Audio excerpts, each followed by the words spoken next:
dicen, y estoy de acuerdo en ello, que las grandes emociones son para el teatro, no son para la cotidianidad. Hay que quitarnos tanta historia. De pronto uno viene cargando muchas historias y te las puedes quitar y ver las cosas más tranquilamente. Pero sí me siento todavía bastante expuesto a cambios de ánimo que tienen que ver con las vicisitudes que ocurren en el camino.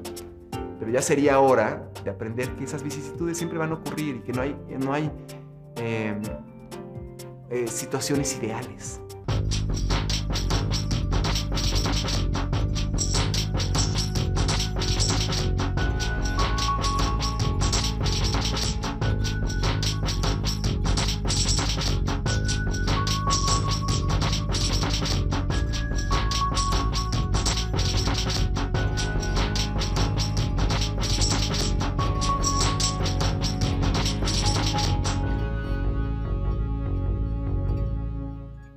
Yo divido mi vida, diría yo, entre la parte administrativa empresarial y la parte creativa o la parte de montar y presentar las obras de teatro.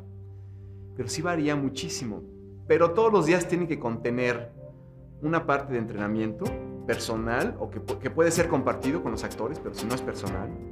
Una gran parte de comunicación, es decir, atender la oficina, y otra parte que es o de ensayos o estar haciendo montajes en algún teatro de alguna ciudad, quién sabe dónde. Trabajamos todo el año y decidimos nuestros tiempos a según se pueda. Pero en una gira puede uno estar 2 meses sin descansar ni un solo día, que es lo más probable. Pero igual puede ocurrir que haya 3 días, 4 días o una semana libre. Entonces es muy abierto. Y eso es bueno, que sea abierto es bueno, que no sea fijo. La compañía somos básicamente 4 personas que trabajamos todo el año aquí. El resto son los actores y creativos que cooperan en los proyectos específicos. Pero en esta oficina estamos Fabrina Melón, que es la coordinadora, Itzia Cerón, que es la promotora, y Jorge Vázquez, que es el productor. Es una relación de amigos muy cercana y tiene algo también como de familia, es inevitable. Si está uno viajando con esta gente todo el tiempo, pues donde uno se conoce más es en los viajes. Y es una relación muy cercana, de hecho es cercana con todo el grupo. No es una compañía de gente estable, de actores estables. Sí estables somos los 4 administrativos de esta oficina, pero el grupo crece y decrece según los proyectos, los montajes y las necesidades. Mira, en el arte ocurre mucho que tus relaciones personales tienen que ver con la gente con la que trabajas, al menos en este tipo de trabajo, en el cual estás viajando juntos, estás trabajando juntos todo el tiempo.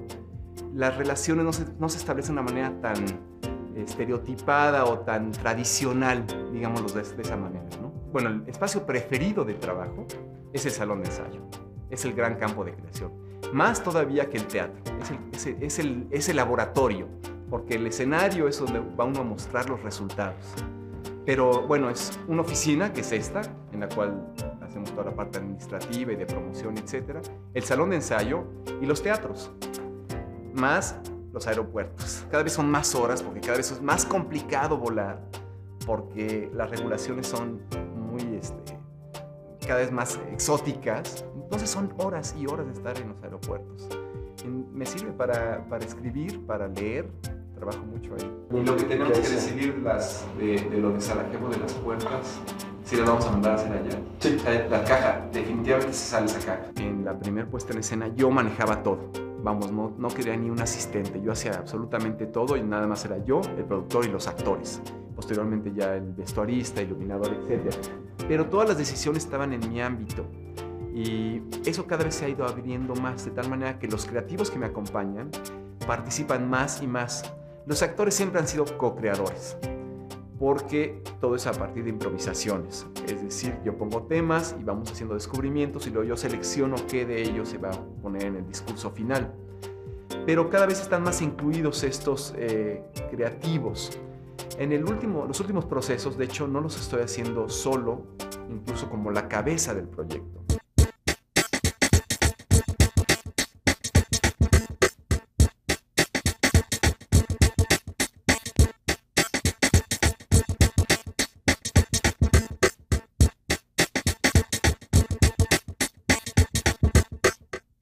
Hola, ¿qué tal? Soy Lorena Wolfer, esto es Facultad de Diálogo, un programa de TV UNAM para los universitarios. Estamos hoy en el Centro Universitario de Teatro y me acompaña el director de teatro, Claudio Valdés Curi. Claudio, muchísimas gracias por estar aquí. El gusto es mío. Y pues muchísimas gracias a nuestro público aquí del CUT. Claudio, tu formación como actor inició desde que tenías 11 años con Susana Wayne. Participaste en múltiples puestas en escena por los siguientes 17 años. ¿Cuál es el primer recuerdo que tienes de tu infancia, de aquella época? Bueno, de hecho, mi primer recuerdo consciente es haciendo teatro. El primero. Yo creo que como al año y medio, maravilla. con un palo de escoba, yo era un guardia y me acuerdo que lloraba de terror, ¿no? Pero es mi recuerdo de los más viejos. Y haciendo era una teatro obra que montó la vecina, ¿no? Okay. No me acuerdo ni qué era, pero bueno. Luego yo esa vecina la dirigí años después. Ajá. Curiosamente, ella me dio trabajo en una de empresa, ella me dio el trabajo y yo la dirigí a ella. Una persona bien importante, a fin de cuentas, en mi vida, sin saberlo, ¿no? Ahorita le puedo hacer honor. Albertina Monjardín se llamaba. Ajá. Wow. Pues estuvo bonito, ¿no? Después, sí, claro. Así como la coincidencia. Claudio, a propósito de esta obra con tu vecina que reapareció más tarde, Sergio te tiene una pregunta. Sí, Claudio, pues realmente es muy difícil para un niño accesar a estos ámbitos. Entonces mi pregunta es si tus papás son artistas y ellos fueron los que te acercaron a todo esto o cómo fue que sucedió. Bueno, mi padre era arquitecto y mi madre pintora, pero realmente yo me acerqué solo al teatro, digamos, haciendo teatro en casa. Pero mi acercamiento a la Academia de Música y Teatro a la que ingresé fue realmente arrastrado, pero no metafóricamente, literalmente arrastrado. Mi hermana era secretaria ahí y me llevó arrastrando porque pues, veía que yo me dedicaba las tardes a hacer teatro y cuánta cosa. Y yo me acuerdo, sí me agarraba de los árboles porque era cruzando un parque y me metió a un coro de niños en el cual había muchos extranjeros, sobre todo alemanes, y yo me sentía pésimo de estar entre un montón de güeros en un idioma que no entendía. Pero entonces la directora empezó a poner un canon, ¿no? Entonces de pronto empezamos a cantar el canon y a mí se me abrió un mundo fascinante, pero fascinante, que valió por encima de todo. Al siguiente martes también me llevó arrastrando. Pero luego ya seguí, ¿no?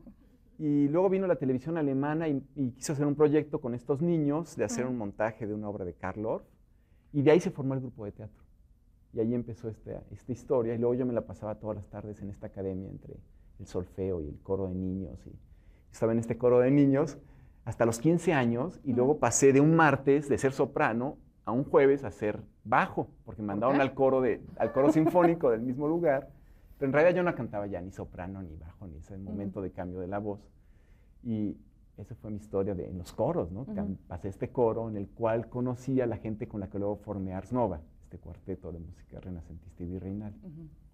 Y después trabajé sí con Susana Wayne desde muy niño, pero en un proyecto muy interesante, que no era hacer teatro infantil, sino crear gente de teatro desde niños, como lo que sería la selección que se hace para el circo chino, ¿no? De gente desde muy jóvenes que los empiezan a preparar en esas disciplinas. O los futbolistas también.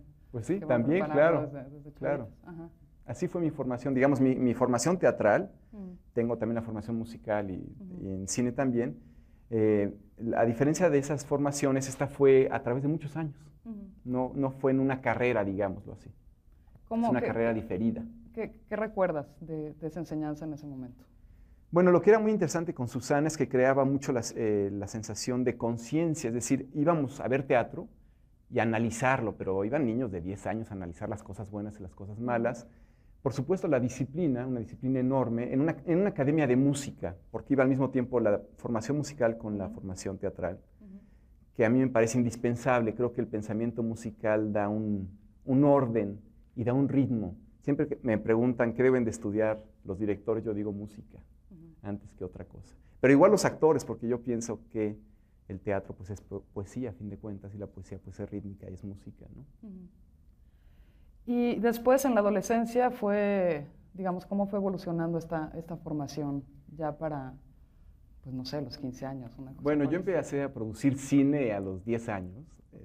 Ya hacía mis películas de ficción, Contacto en Plaza Satélite, La Guerra de las Desgracias y un montón de cosas muy divertidas. Y a los 15, sí los tengo. Sí, sí, wow, sí. Y a los 15 empecé mi primer largometraje, que tardé 5 años en hacerlo. Y era una cosa muy extraña porque era una invasión inglesa, alemana en una isla inglesa en la Segunda Guerra Mundial. Entonces me conseguía a todo el grupo de Boy Scouts y los vestíamos de niños de una escuela, de un convento inglés, o buscábamos coches en el periférico, coches antiguos, y los perseguíamos, los convencíamos que fueran el domingo a la filmación. Una filmación cada domingo. Ajá. Los sábados lo que yo hacía, tenía un negocio de repartición de huevo. Entonces iba hasta las 3 de la tarde vendiendo y de ahí salía a comprar mis rollos de Super 8. Con lo que vendías de Con huevo. lo que vendía. Entonces de ahí comprar los rollos de Super 8 antes de que cerraran Aurrera, porque antes sí los cerraban, ahora ya no. Y era Aurrera, ¿no? Comprar los rollos y de ahí correr al día siguiente al Desierto de los Leones, donde se filmaba esto. Es una producción que hice con Mario Iván Martínez, que teníamos también un grupo de música antigua y bueno, hacíamos muchas cosas juntos en cuanto a música, teatro y cine. Y luego ya estudié formalmente la carrera de cine. Sí, además te especializaste en documental, ¿no? Según entiendo. ¿Cómo, por qué al final cine y después al final más bien no fue cine? Exacto. Pues lo que encontré de interesante en el documental es que eliges un tema y el tema es el que te guía. No eres tú el que está decidiendo todo, como puede ocurrir en una obra de teatro prescrita, ¿no? Sino que aquí es elegir un tema y él te va a llevar. Y también lo fascinante del documental es que me llevaba a lugares insospechados, ¿no? Igual me tocó hacer documentales de empresas, por ejemplo, y decía, qué cosa tan aburrida. Y no, encontraba unas cosas interesantísimas. Mismo que he adaptado al teatro. Digamos que mi manera de trabajar en cuanto a un montaje tiene que ver con esta formación documental, en la cual eliges un tema, te va llevando, encuentras un montón de sorpresas con el trabajo con los actores, y después, con todo esto que tienes, hay que armar un discurso, que es lo que hace el documentalista, ¿no? Claro. Tiene un montón de elementos y luego tiene que juntar sus tarjetas y decir, bueno, está acá, y está allá, y está acá, ¿no? Y otra cosa que me gustó mucho del teatro, del cine documental, y que extrañaba en el cine de formato grande, es que me gusta trabajar en grupos pequeños, con gente muy cercana. Tengo la virtud o el error, como quiere uno verlo, de que toda la gente con la que trabajo terminan por ser mis amigos, porque son trabajos por años, ¿no? Entonces se convierte en una... Se hacen grupos que no guetos, no. Son grupos bastante abiertos. O sea, nadie tiene que estar ahí. Yo me refería a cerrados con grupos de amigos, ya como establecidos. Claro, pues, en ese sentido sí, claro. Y entonces trabajas por mucho tiempo con ellos. Trabajo por mucho tiempo adaptando esta cuestión del cine documental al teatro. Lo que ocurre es que los periodos de gestación de los proyectos son muy largos, puede durar hasta un año, porque trabajo mucho con la idea del actor multidisciplinario. Yo ni siquiera le llamo actor, sino artista multidisciplinario. De tal manera que el que no es músico se tiene que ser músico y el que no es actor tiene que serse actor. Generalmente ambos se tienen que ser bailarines porque no están entrenados en ello. Entonces, en estos largos periodos se entrenan en todo eso para finalmente lograr el discurso que se requiere, ¿no? Entonces, en este sentido de la amistad, bueno, pues si estás trabajando un año de ensayos, por lo menos tiene que corresponder a 2 años de funciones. Entonces, quien entra a un proyecto, entra a la compañía. Claudio, dices que para ti no son actores, sino artistas multidisciplinarios. A propósito, Sayam Hall te tiene un par de preguntas. Claudio, ¿por qué dices que es necesario en un actor que sea un artista multidisciplinario? ¿Por qué esa necesidad? Y para ti, ¿tú qué consideras que sea multidisciplinario? Bueno, yo creo que se responde sola, tan solo por las exigencias de los montajes actuales. Yo opino que las escuelas de teatro deben de ser erradicadas como tales. Así, como tales. Para los que nos están viendo por televisión no pueden ver la cara del señor director del CUT, pero que sonríe nada más. Yo todavía creo que la carrera de músico puede llamarse carrera de músico, la de danza posiblemente, pero no la de teatro. Ya un actor que sabe actuar, o sea, que sabe modular su voz y manejar emociones es muy insuficiente. Y no creo que una clase de canto, una clase de música, dé la cantidad de lo que se requiere. O sea, tan importante es la música como la danza, como el teatro. Entonces, el actor debe ser un artista multidisciplinario. Ya no puede ser actor. Siento que las otras disciplinas todavía pueden. Pero si el actor se supone que debe tener la capacidad de ingresar a todo el panorama del registro humano, bueno, no se le exige lo mismo a un clarinetista, ¿no? Pero sea un actor. Tienes que ser capaz de todo. Y lo que no, por supuesto, se va a aprender. Pero yo he tenido especial problema con mis montajes. Cuando se me va un actor en el cual he preparado durante un año y medio, es casi imposible suplirlo, ¿no? Porque no hay actores músicos, por ejemplo. Creo que se enfatiza más la parte, sí, de movimiento en las escuelas de teatro, pero la parte musical, a mi forma de ver, debía de ser al mismo 30% que debe de ser la actuación, que debe de ser la música. Bueno, 33 punto no sé qué por ciento, ¿no? Sí. Pero volviendo un poco al CCC y a tu especialización en documental, ¿cuándo fue que dijiste, el documental no es lo mío, yo lo que quiero hacer es teatro? Como unos 5 años después de haber terminado la carrera, y fue una buena crisis, porque yo hacía música, tenía un grupo de música antigua que se llamaba Ars Nova, hacía cine documental y hacía teatro como actor. Pero si tú me preguntabas qué haces, yo te decía, yo hago cine, yo hago teatro, pero nunca decía soy actor, soy director o soy cantante. Había una cosa de no asunción. Hasta que empecé a dirigir con mi primer puesta en escena, Beckett, y el día que la monté, me atreví a decir soy director de teatro. Una puesta en escena que pensé 13 años. Asumiste. Sí, ahí me asumí. 13 años. 13 años pensándolo. Wow, qué maravilla. Se nos acaba este bloque, vamos a un corte y volvemos a conversar con Claudio Valdescuri aquí en el CUT.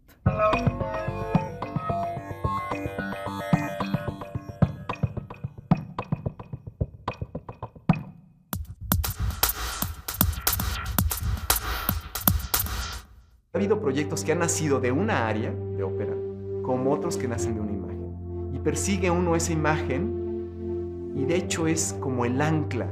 Yo siempre cuando me empiezo a perder, regreso a esa imagen y trato de buscar la intención o la fuerza que había en esa imagen para tomar decisiones. Si hablamos de qué es lo que más frecuente me ha servido para crear algo, es la música. Yo soy un músico de formación también.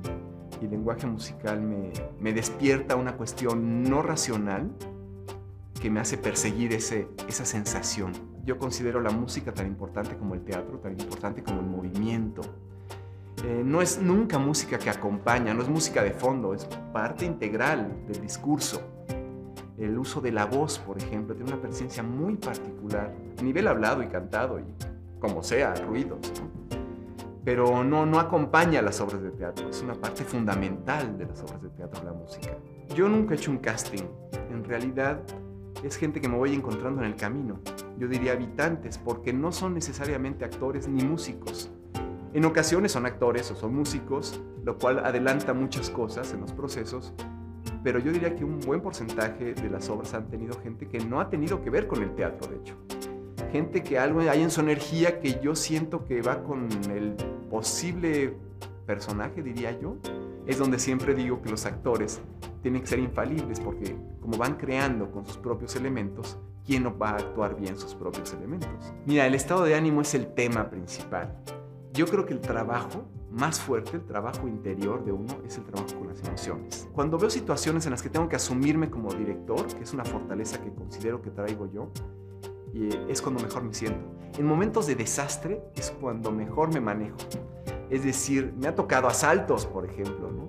Y él mantiene una sangre fría genial, ¿no? Los estados de desastre total en el escenario me gustan mucho, porque es la vida misma. El actor ya no está más allá de la actuación, resuelve ahí y eso me fascina. O sea, el desastre absoluto, el desastre medio, cuando el actor no está en tono o está desconcentrado, es terrible para mí. Eso es lo que me saca de estado de ánimo. No las situaciones verdaderamente difíciles, que ha de tener también un poco que ver con el reto, ¿no? O sea, hay un reto real que hay que resolver en este momento. No he analizado qué asunto con el reto respecto a la manera en que abordo todos los proyectos, pero sí me doy cuenta que si no hay reto me aburro muy rápido. De hecho, a mí me ocurre que una vez estrenada la obra, me siento que algo me falta. El reto empieza a ser realmente para los actores a partir de que se estrena. Y yo ya casi quisiera pasar al siguiente proyecto. Pero bueno, hay que darle tiempo de vida a las obras, porque además la compañía vive de eso.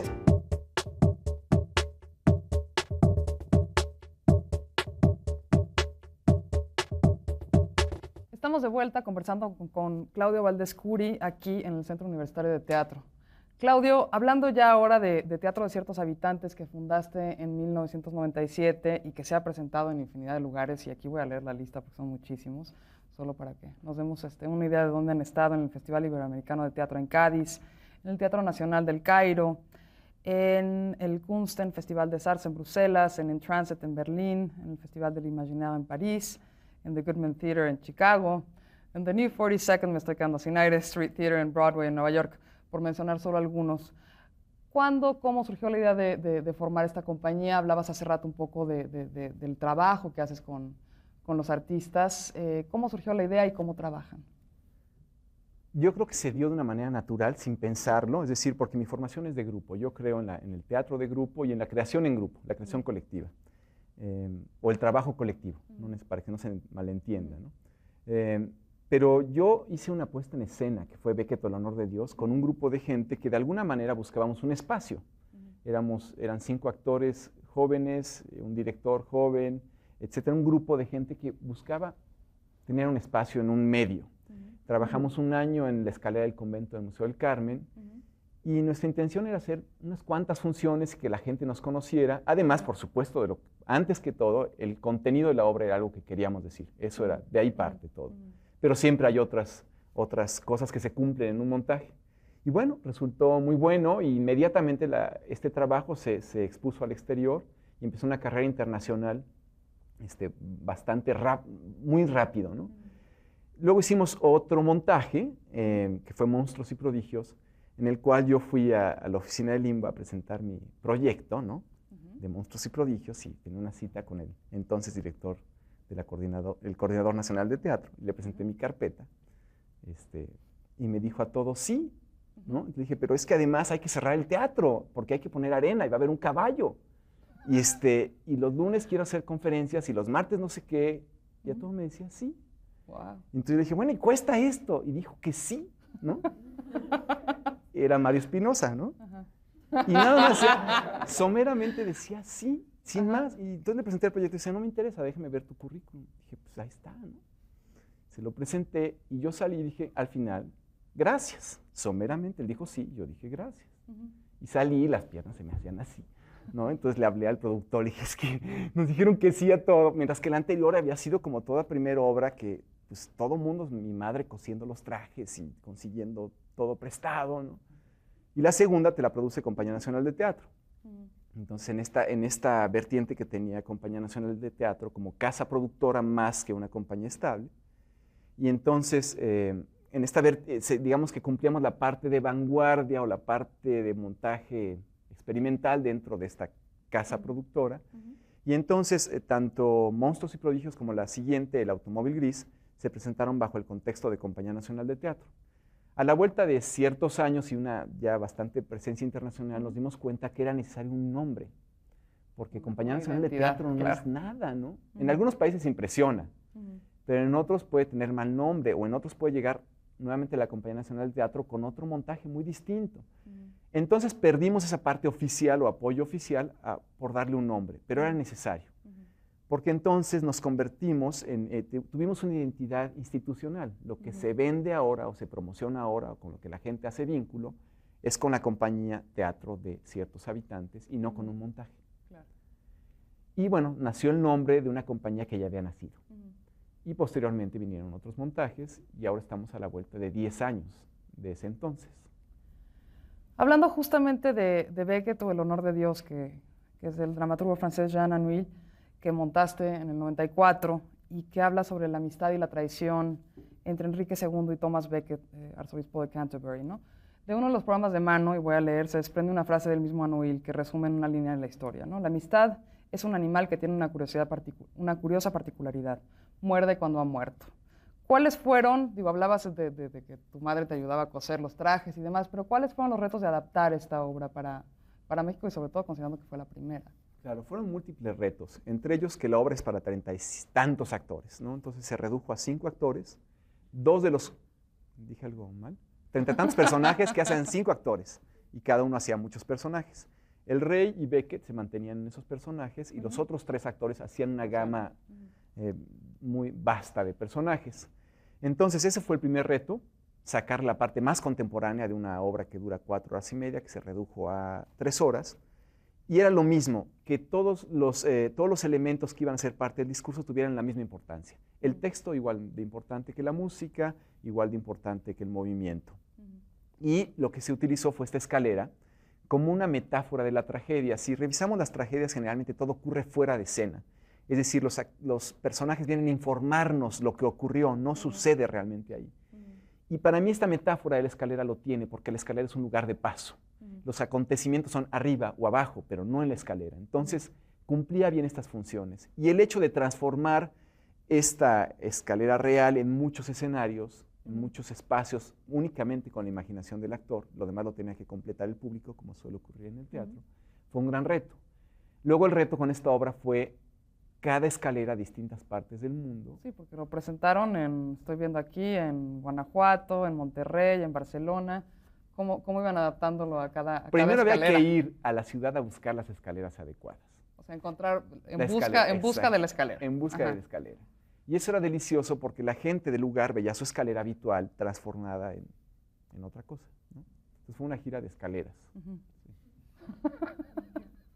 ¿Alguna escalera que te haya gustado más que otra? ¿Alguna particular? Pues cada una tenía sus maravillas. Con esta obra justamente obtuviste muchos reconocimientos. Mejor director de teatro de búsqueda 98-99 por la Asociación Mexicana de Críticos de Teatro y mejor director de teatro de grupo 1998 por la Agrupación de Periodistas Teatrales, además de que fue todo un éxito. ¿Cómo consigues esto en un país en el que la mayoría de las obras de teatro pues carecen de público? O sea, donde sí hay un notable problema con el público. Sí es un problema, por supuesto, en términos de programadores, pero yo creo que no en términos de los creadores o de los grupos, porque siempre que hay algo de calidad, la gente lo reconoce, aquí y en cualquier parte. Yo tendría que decir que afortunadamente no somos profetas fuera de nuestra tierra. Tanto somos reconocidos afuera como adentro. A lo mejor no somos tan conocidos aquí, pero las funciones siempre están llenas. Nunca hemos cancelado por falta de público. Pero creo que tiene eso. En realidad, si hablamos en términos de población, la gente que va al teatro es mínima. El teatro no importa en este país, y ya lo saben, ¿no? O sea, a nadie le importa el teatro. De todas las artes y demás, lo último es el teatro y la danza nos gana porque son bien organizados, y los que han sacado adelante la danza son los de la danza, ¿no? El teatro todavía lo apoyan un poquito más, a la danza lo tienen abandonado. Pero bueno, ellos han ganado su lugar. Pero en términos de población no existe, a nadie le interesa si vemos así. Pero bueno, con ese pequeño espacio de población que acude al teatro, si hay buena calidad, puedes mantener una temporada por meses, incluso por años, y no necesariamente de teatro comercial. Hay varias puestas en escena de nosotros que hemos visto que pueden haber estado mucho más tiempo, pero es sano cortarlas, por otras razones, porque la repetición extrema puede llevar a muchos peligros al actor. Claro, ¿no? Claro. Claudia, hablábamos de la falta de público en México para el teatro, y Pedro quiere hacerte una pregunta al respecto. Bueno, mi pregunta era, si nos ponemos a pensar que el 90%, más o menos, el 90% de la población mexicana no ha ido al teatro y no lo conoce, tú como hacedor de teatro, ¿qué propones hacer? Bueno, a mí no me preocupa, porque considero que el pueblo mexicano de alguna manera suple su necesidad de ficción en la vida pública y en las calles, ¿no? Puedo entender que países como Austria requieran que los acudan en el teatro, no ocurre nada en la vida, ¿no? Entonces, bueno, estoy asumiendo, pero aquí el mexicano, la ficción está en la política. Y bueno, también la cultura que viene de esta cuestión indígena también cumple esta parte espiritual del teatro de otra manera, ¿no? El teatro es un rito, y los ritos siguen muy vivos en México. Entonces puedo entenderlo desde ahí, o sea, no me preocupa. Sin embargo, yo creo que el teatro es una oportunidad o un espacio de los pocos que quedan en el planeta en los cuales se puede abrir conciencia en este diálogo uno frente al otro. Posiblemente es el único espacio que yo consideraría religioso o místico, en el cual hay una concesión todavía, que tú sentado ahí en una cámara negra me vas a dar un espacio para que yo te hable de algo. Y el juicio podrá venir o no después, pero en ese momento estás en tiempo presente, interesante, ¿no? Entonces, como yo creo que la transformación, si es que ha de haberla y tendría que haberla, ya no se va a dar en grandes masas, ni confío en los grandes movimientos, sino que son en pequeños grupos de apertura de conciencia, pues el teatro tiene la posibilidad.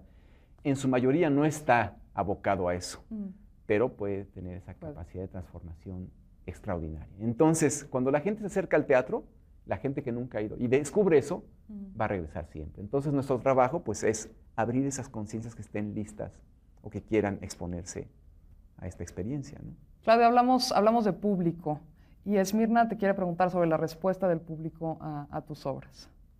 Sí, bueno, partiendo de la idea de que nosotros hacemos teatro para el público, me gustaría saber qué retos te enfrentaste, o sea, o con qué te quedaste después de haber llevado a Guanajuato, a España, tu obra. O sea, ¿qué es lo que pasó? Algo que hayas recordado o que te ha hecho crecer. Bueno, de eso se trata, ¿no? Es un diálogo, absolutamente. Uno está dialogando con el público, entonces es lo que enriquece una puesta en escena. Es un porcentaje lo que se logra el día del estreno, lo demás se va haciendo durante las presentaciones. Y sí, realmente las obras han expuesto a todo tipo de públicos, desde muy sofisticados, ¿no? Que pueden ser estos festivales europeos o un Lincoln Center o algo así, pero igual se ha presentado a la mitad de la nada, en el desierto, ¿no? En palenques de gallos, por ejemplo. El mismo discurso escénico, pero tiene muchos niveles de lectura. Son puestas en escena muy barrocas, que están muy enriquecidas por procesos muy largos, de tal manera que el que quiere entender el chiste del pastelazo, pues va a entender eso. El que puede entender la sugerencia musical docta, pues también lo va a entender. Pero yo creo que puede satisfacer muchos diversos públicos. Ahora, en cuanto a qué nos ha dado, pues muchísimo, porque es una compañía itinerante, es una compañía como de gitanos, por decirlo así, ¿no? Entonces, por ejemplo, las obras las presentamos en ciertos porcentajes en los idiomas del país. Entonces, hemos hecho versiones en muchos idiomas que van desde los romances, pero igual hemos hecho en árabe, ¿no? En árabe francés o, bueno, alemán, inglés, portugués, todo esto, ¿no? Y el público se siente muy atendido. Hace un conecte inmediato porque se nota que estuviste medio año aprendiéndote las frases en su idioma, tratando de entender su idiosincrasia. No es traducir nada más, sino cómo es la idiosincrasia de ese país, qué necesita que se le traduzca y qué no, qué puede estar en subtítulo, qué no. Y ese trabajo tan vasto que al principio parecía exagerado nos ha dado una presencia internacional interesante. Gracias. Vamos a ir a un corte y volvemos a conversar aquí con Claudio Valdescuri en el CUT.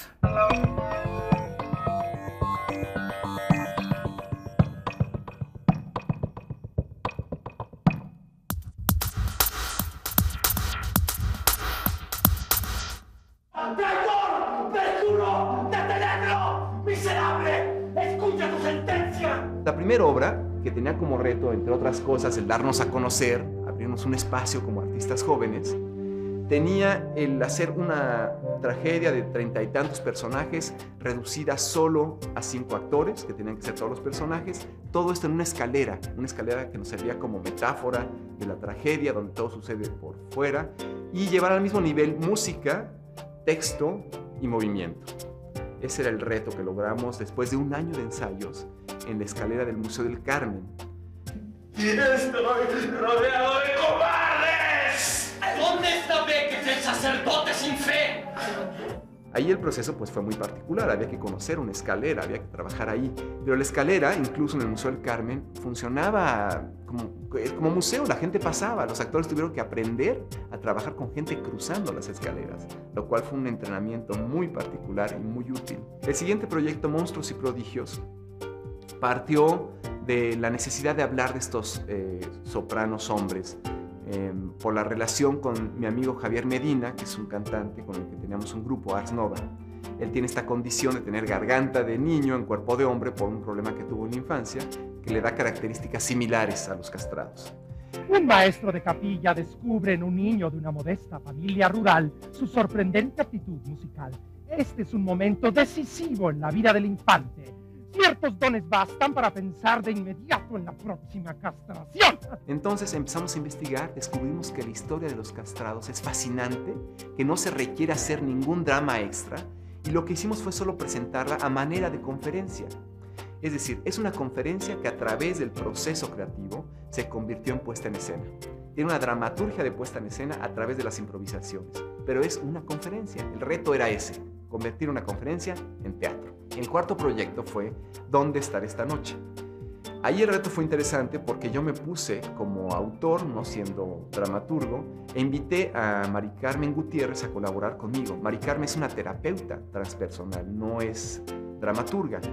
Me interesó trabajar con ella porque el proyecto sobre Juana de Arco habla sobre estas capacidades mediáticas, es decir, de estos mediums, de los canales, y ella tiene experiencia en ello con sus pacientes. Entonces era juntar a un director de teatro con una terapeuta para sacar la esencia que nos interesaba de la historia de Juana de Arco, que no era la anecdótica. Nos interesaba esta cuestión de escuchar la voz interna.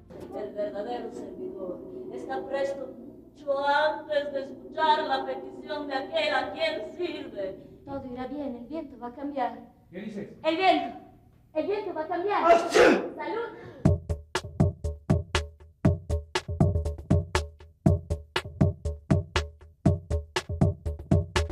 Estamos aquí en el Centro Universitario de Teatro conversando con Claudio Valdés Curi. Claudio, pasando ahora, porque siempre se nos acaba el tiempo y me voy a quedar con miles de preguntas para ti, pero bueno, así es esto.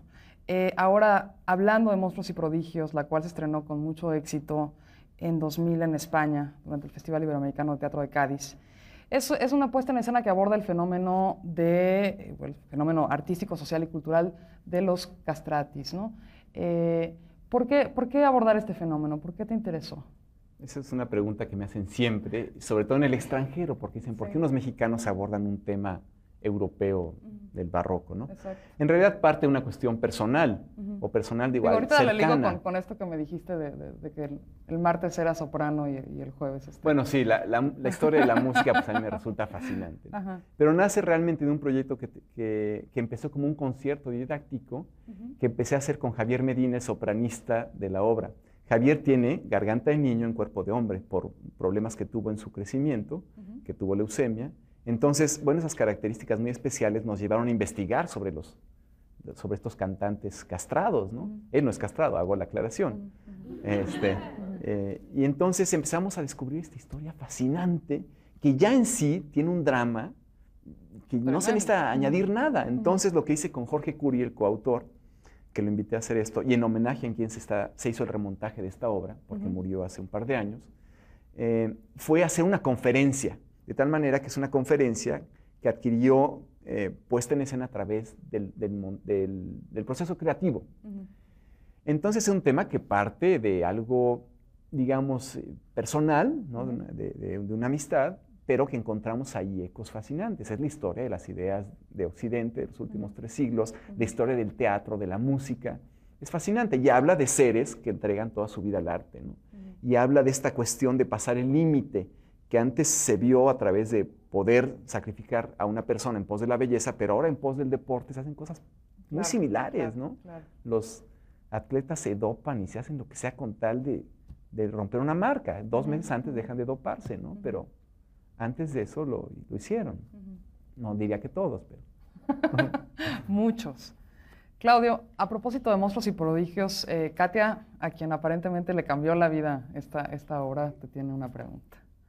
Bueno, sí, yo realmente, o sea, quisiera decirte que la obra me cambió la vida, o sea, marcó para mí el punto en donde yo decidí ser actriz y artista, porque hubo una transgresión en mí brutal, o sea, no solo a nivel espectáculo, no solo a nivel discurso, no solo a nivel estético, sino me di cuenta que había algo más, ¿no? En el camino del arte que me estaba enseñando a mí, que yo estaba cambiando. Entonces me gustaría que me platicaras personalmente qué ha significado para ti esa obra tan maravillosa.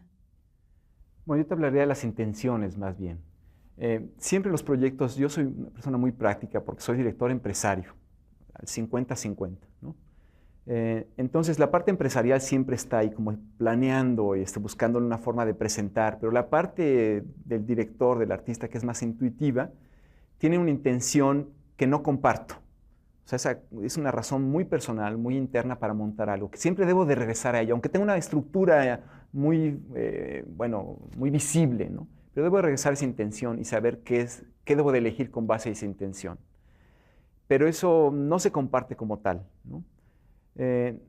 Sin embargo, puedo hablarte un poco del proceso, ¿no? Y te puedo hablar un poco de lo que es la co-creación, en el cual yo considero el actor un co-creador.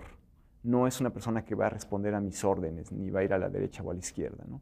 Entonces, la riqueza que tienes cuando dejas que la gente que trabaja contigo participe como co-creador es inmensa.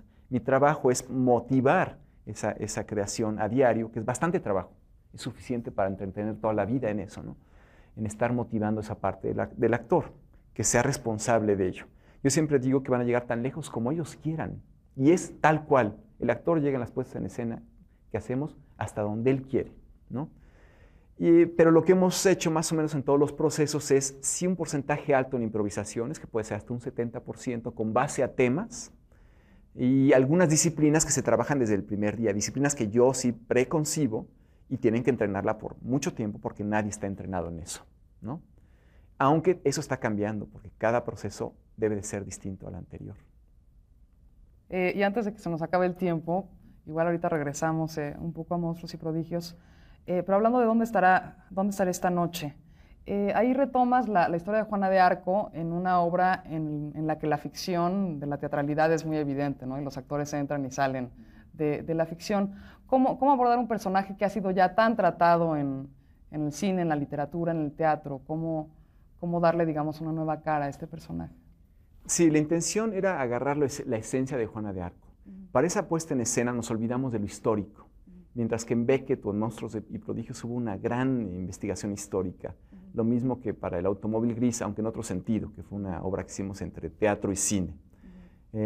Había ciertos elementos, por ejemplo, de calle que estaban en teatro interior, pero básicamente lo más importante era la búsqueda de la voz interna, ¿no? Entonces sacamos esa esencia y lo contextualizamos. Ahí no permití que los actores se dedicaran a la historia de Juana de Arco. Yo más bien no me lo permitía a mí mismo, ¿no? Sino que había que contextualizarla como podía ser. Digo, Juana de Arco igual puede ser una chavita palestina que se vuela en un camión. Puedes verla como una fanática o como una inspiración divina, ¿no? O sea, tiene esas facetas bien interesantes, ¿no? Y que es escuchar la voz interna, realmente, ¿no? Era una invitación nada más. Es la obra más difícil que he abordado, ¿no? ¿Por qué? Ha sido muy polémica, afortunadamente, ¿no? Entonces, siento que los jóvenes están mucho más abiertos a ese tipo de mensaje que mucha gente echa, ¿no? Sin embargo, es la que más me ha hecho crecer, ¿no?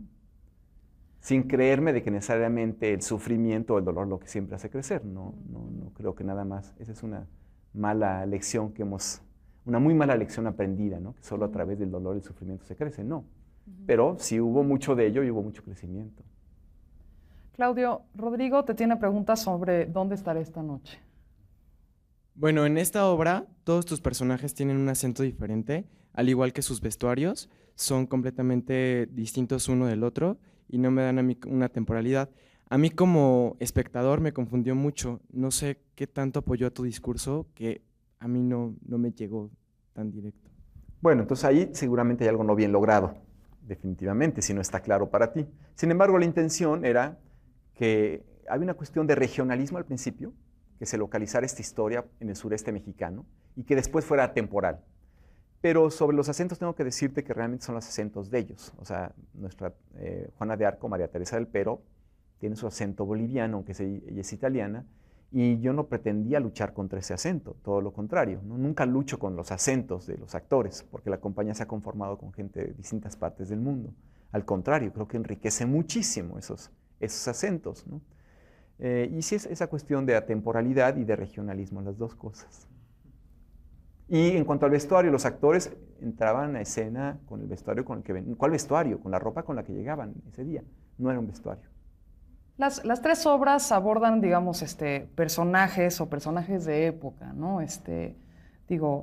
En Beckett, El honor de Dios es el siglo II, Monstruos y Prodigios es el barroco.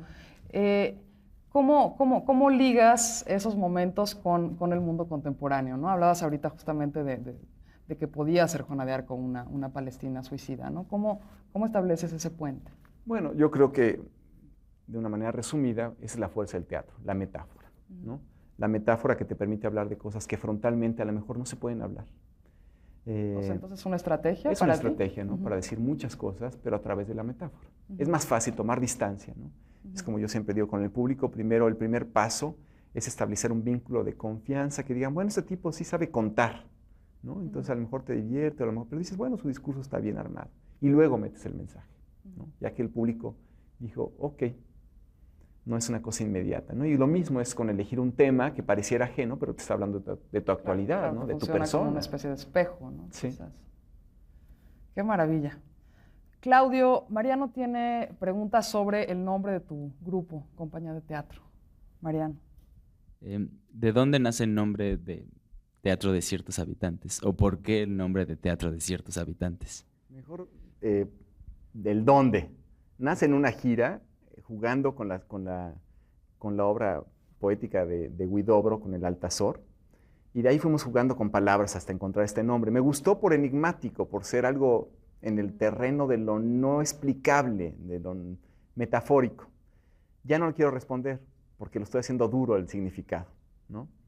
Es el significado que tú le quieras dar, pero sí puedo hablar del habitante. Habitante pues somos todos, ¿no? Y cierto como certeza, nada más, pero me gusta que pueda adaptarse a distintos significados. ¿Tú qué opinas de adaptar historias de cine a teatro, como se ha hecho muchas veces obras de teatro, adaptarlas a cine? Todo es posible. Depende de la calidad y la intención. La intención y la calidad. Claudio, ¿tienes algún maestro que consideres especial? Y sí, o sea, ¿quién es y qué enseñanza te dejó? O sea, que por lo cual lo tienes como tan presente. En el teatro, porque tengo varios en otros rubros, ¿no? Pero en el teatro básicamente fueron Susana Wen, con quien estudié durante 17 años, ¿no? Esta formación a través de esta carrera diferida. Luego Ludwig Margules en la Escuela de Cine, el Centro de Capacitación Cinematográfica. Ludwig me enseñó a reafirmarme, a no creer en las cosas, en las ideas fijas. Era un director extraordinario, pero pensaba que había una manera de dirigir. Y con Ludwig había de dos. O te afirmabas o te aplastabas. He visto muchos aplastados y pocos reafirmados. Entonces me acuerdo que me decía, ¿te gusta el circo? ¿Te gustan los vestuarios? Y no sé qué, yo lo tenía siempre. Yo tuve a Margules toda mi vida aquí hasta que hice mi primer puesta en escena. Y ya me lo pude quitar de encima. Pero le agradezco mucho, porque yo dije, sí, ok, me gustan los vestuarios y me gusta el circo, pero tenía que reafirmarlo en mí. Él no era más que un espejo. No es una cuestión contra él, ¿no? Era un espejo contra mis limitaciones y poderme afirmar. Y fue fantástico esa enseñanza. Por encima de todo, además de, claro, de la cuestión formal, muchísimo que aprender de él, muchísimo. Pero sobre todo eso, afirmarse. Y en el otro, una persona que huyó de Margules, interesante, y aquí trabajó con él en el CUT. Miguel Ángel Gaspar salió huyendo de México después de trabajar con él, ¿no? Y se fue a hacer su técnica propia en un país ajeno, un tipo genial, que sobre todo en el área de improvisación, que se hizo realmente su técnica propia, absolutamente propia. Es muy difícil de encontrar en el mundo, un tipo que trabaja solo y observa y no le gusta nada. No le gusta nada, pero trabaja por hacer lo suyo. Y ha sido un maestro exactamente en lo opuesto, ¿no? Bien interesante esta mezcla de maestros. Como espectador, ¿cuál ha sido la puesta en escena que más te ha impresionado o la que más has disfrutado y por qué? Digo, ha habido muchas en la vida, pero digamos las del principio son las que uno recuerda más, ¿no? Que te marcan de alguna manera o te hacen un hálito para seguir o tomar un rumbo, ¿no? Fue el trabajo de Álvaro Restrepo, un colombiano extraordinario, que hacía una cuestión entre danza-teatro, y Victoria Gutiérrez, una directora mexicana que ahora ya no dirige, lamentablemente, pero hizo un espectáculo donde los pies pasan volando, una cosa bellísima, que tenía una esencia muy particular. Esas obras las recuerdo muy bien, pero bueno, se sigue uno sorprendiendo en la vida, ¿no? Afortunadamente. Gracias.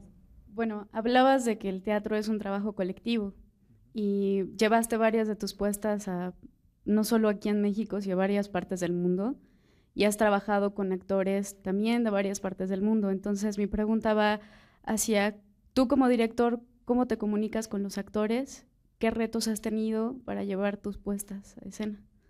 Bueno, yo primero aclararía que el teatro no es colectivo. Puede ser colectivo, porque generalmente es un montón de egos unidos con fines muy personales, ¿no? Entonces, de colectivo no tiene más que está la gente junta, pero no hay nada colectivo, ¿no? Entonces, puede ser colectivo, partamos de eso, ¿no? Y bueno, en cuanto a los actores, yo no los he buscado, ni he buscado que la compañía sea internacional. Ha habido en el camino empatías de gente que decide venir a trabajar a México, ¿no? Y que se han quedado a vivir y a trabajar aquí. Y realmente creo que ha sido en todo caso más reto para ellos.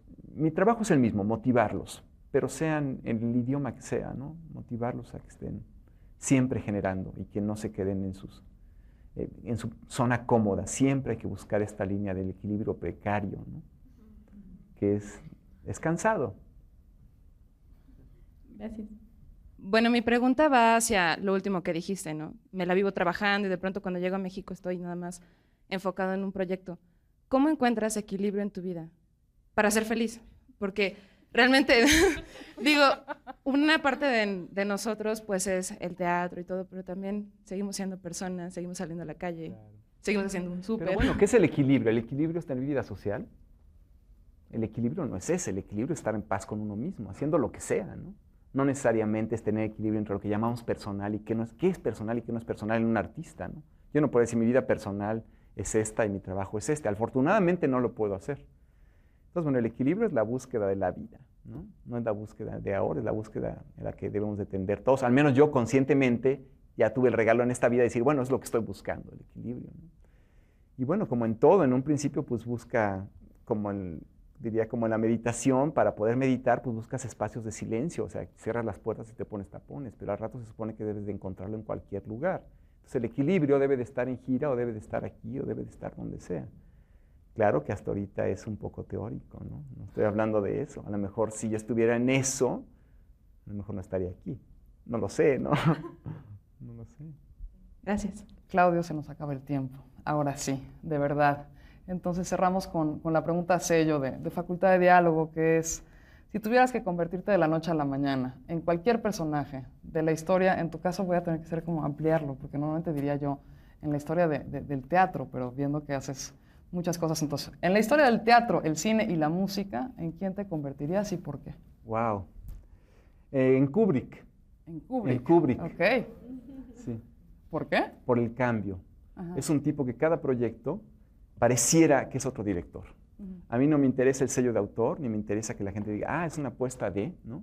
Creo que eso ha aniquilado a los grandes creadores que quedan todavía, estas grandes figuras que trabajan mucho por su imagen, más que por un discurso, ¿no? Sí, por yo pondero el mantener una serie de cambio expectativas. por encima de todo. Y aunque haya cosas que perviven de puesta en escena a otra, si hay al menos un ímpetu en cuanto a se aborda o la manera de ensayar, creo indispensable eso, en la mentalidad del artista contemporáneo occidental, ¿no? Yo siento que deberíamos estar más cerca de las artes plásticas, que suelen romper con toda la academia anterior y con lo mismo suyo para crear lo nuevo, o sea, creación y destrucción. Una renovación constante. Constante, sí. Maravilloso. Claudio, muchísimas gracias por haber estado aquí en Facultad de Diálogo, me encantó platicar contigo. Gracias, Lorena, ha sido un placer. Y muchísimas gracias a nuestro público aquí del CUT y por supuesto a quienes nos ven por TV UNAM. Hasta la próxima.